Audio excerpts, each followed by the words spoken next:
Hello friends, welcome back to my channel. दोस्तों, वट सावित्री का व्रत साल 2024 में कब है और उसकी पूजा विधि क्या है, पूजा करने का क्या मतलब होता है।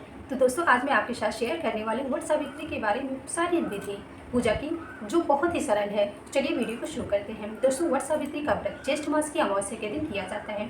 इस दिन हर सुहागन महिला अपने पति की लंबी आयु के लिए व्रत रखती हैं और विधि विधान से पूजा करती हैं।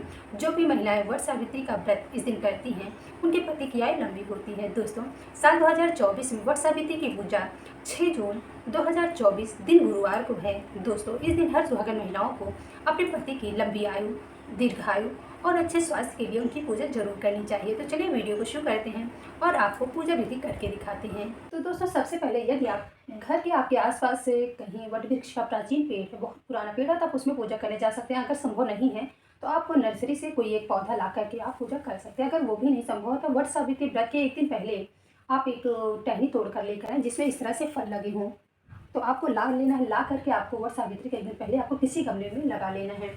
उसके बाद फिर आपको 1 लोटे जल से आपको उनको सींचना होता है। तो वट सावित्री व्रत के दिन आपको इस तरह से सबसे पहले आपको सींचना है, जल देना है। जल चढ़ाने के बाद फिर आपको क्या करना है, आपको जो भी वट सावित्री व्रत की आपके पास बुक हो उसे भी अपनी पूजा के पास आपको जरूर रख लेना। तो ऐसे मैंने रख लिया, पहले से ही आपको रख लेना है। उसके बाद यदि आप ऐसे गौरी गणेश बनाए हैं तो आपको गौरी गणेश इस तरह से आपको अपनी पूजा के पास रख लेना है। उसके बाद फिर आपको कलश को आपको बनाना है। आपको 1 लोटा जल ले लेना है जिसमें आपको गंगा जल डाल लेना है पहले से। उसके बाद आपको कंठ तक जल भर लेना है। इस तरह से आपको कंठ में कलावा बांध देना है। उसके बाद इस तरह से आपको अशोक के पत्ते ले लेना है, उसमें आपको हल्दी और कुमकुम से आपको टीका कर देना है। तो इस तरह से आपको 5-7 पत्ते ले लेना है और आपको टीका कर देना है। उसके बाद फिर आपको कलश में सिक्का, सुपारी, हल्दी की गांठ और आपको लौंग, इलायची सब कुछ डाल देना है। तो इस तरह से आपको सारी चीज़ें डाल देना है और आपको ये पत्तियाँ लगा देना है।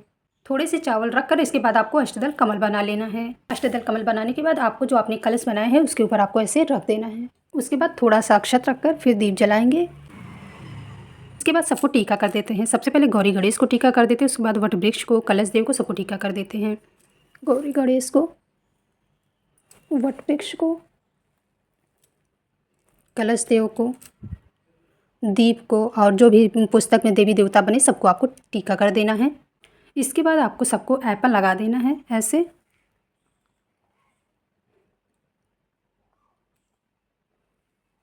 इसके बाद सबको आपको फूल माला अर्पित कर देना है। सबसे पहले आपको गौरी गणेश को ऐसे अर्पित कर देना है फूल माला, दीप को से अर्पित कर देना है, वट वृक्ष को आपको अर्पित कर देना है, कलश देव को आपको अर्पित कर देना है, सबको ऐसे फूल अर्पित कर देना है। इसके बाद फिर वट वृक्ष को आपको माला ऐसे चढ़ा देना है। वस्त्र स्वरूप सबको कलावा अर्पित कर देना है, गौरी गणेश को अर्पित कर देना है, दीप को ऐसे अर्पित कर देना है, कलश देव को अर्पित कर देना है और इधर आपको वट वृक्ष को भी ऐसे अर्पित कर देना है। वट वृक्ष को आपको माता सावित्री को आपको चुनरी भी उड़ा देना है। तो इस तरह से आपको माता सावित्री को एक चुनरी भी उड़ा देना है, ऐसे रख देना है माता सावित्री के नाम से। इसके बाद एक गणेश भगवान को आपको जनेऊ अर्पित कर देना है और दूसरा जनेऊ आपको वट वृक्ष को ऐसे चढ़ा देना है। सबको ऐसे अक्षत अर्पित कर देना है, ऐसे चढ़ा देना है। इसके बाद गौरी माता को, माता सावित्री को सिंदूर लगा देना है। जितने भी देवी माता बनी सबको आपको सिंदूर लगा देना है। इधर गौरी माता को आपको सिंदूर लगा देना है और खुद को भी अपने आप को लगा लेना है और सिंदूरा को अपने पूजा के पास में जरूर रख लेना है। तो इस तरह से आपको सिंदूर अपनी पूजा के पास जरूर रख लेना है। अमावस्या के दिन काले तिल का विशेष महत्व होता है, तो आपको काले तिल आपको चढ़ा देना है वट वृक्ष को, ऐसे काले तिल चढ़ा देना और अपनी पूजा के पास इसे रख लेना। इसके साथ ही आपको सबको इतर अर्पित कर देना। सबसे पहले गणेश जी को, माता गौरी को, दीप को, इधर वट वृक्ष को, दीप कलश को, सबको आपको इतर अर्पित कर देना है।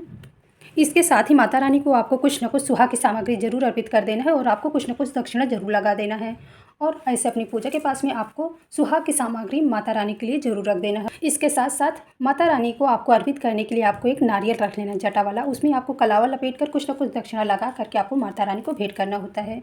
इस तरह से आपको एक जटा वाला नारियल माता रानी के चरणों में आपको रख देना है और सब चीज़ें आपको ध्यान देना है कि आपको बांस की टोकरी में रखना है। बांस की टोकरी इस दिन बहुत ही शुभ मानी जाती है, तो इसे अपनी पूजा के पास जरूर रखें। बांस की टोकरी में हर एक चीज़ आपको बांस की टोकरी में रख लेना है। जैसे आप कोई ना कोई मौसमी फल अर्पित कर रहे हैं, जैसे आम, अमरूद और केले, खरबूजा, तरबूजा, खीरा, कुछ ना कुछ आप जो भी मौसमी फल अर्पित कर रहे हैं उसे भी आपको क्या करना है, बांस की टोकरी में ही अर्पित करना है और सबको आपको वट वृक्ष को ऐसे आपको दिखा करके ही आपको ऐसे चढ़ाना है। तो इस तरह से आपको सबका भोग लगाना है। जो भी आपके पास है आप सब चीज़ों का भोग इस तरह से अपनी पूजा के पास ज़रूर लगा दें।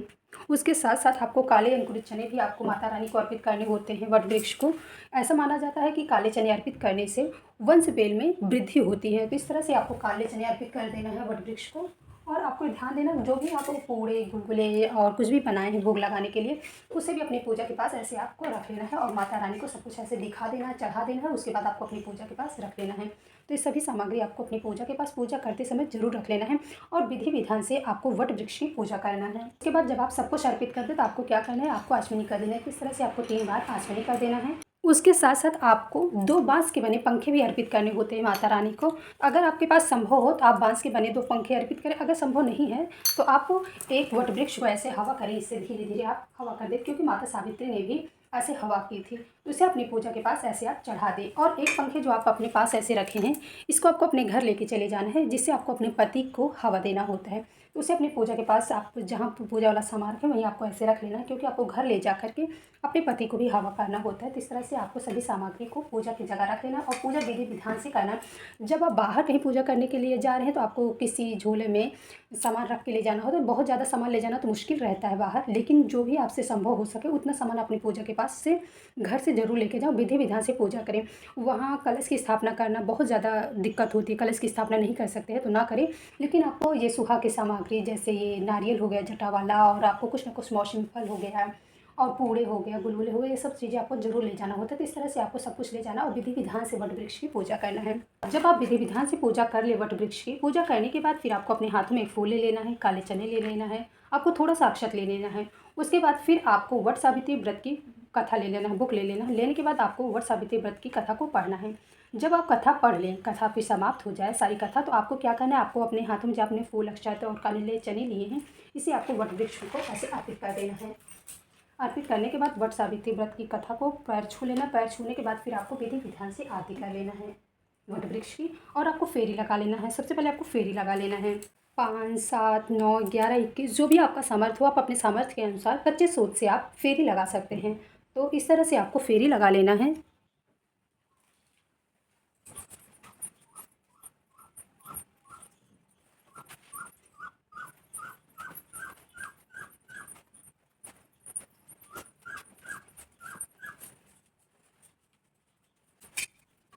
उसके बाद फिर आपको विधि विधान से आरती कर लेना है। सबसे पहले गणेश जी की आपको आरती करनी है, शंकर भगवान की, गौरी माता की, विष्णु भगवान की, सबकी आपको विधि विधान से ऐसे आरती कर लेना है। उसके बाद फिर आपको हाथ जोड़कर क्षमा प्रार्थना जरूर कर लेना है। गौरी गणेश भगवान से, आपको वट वृक्ष से, सावित्री माता से आपको क्षमा प्रार्थना कर लेना कि हे भगवान, जो भी भूल चूक हुई वो माफ़ करना और हमारे पति की आयु लंबी करना, हमारे सुहाग को अखंड बनाए रखना। इस तरह से आपको क्षमा प्रार्थना जरूर कर लेना है।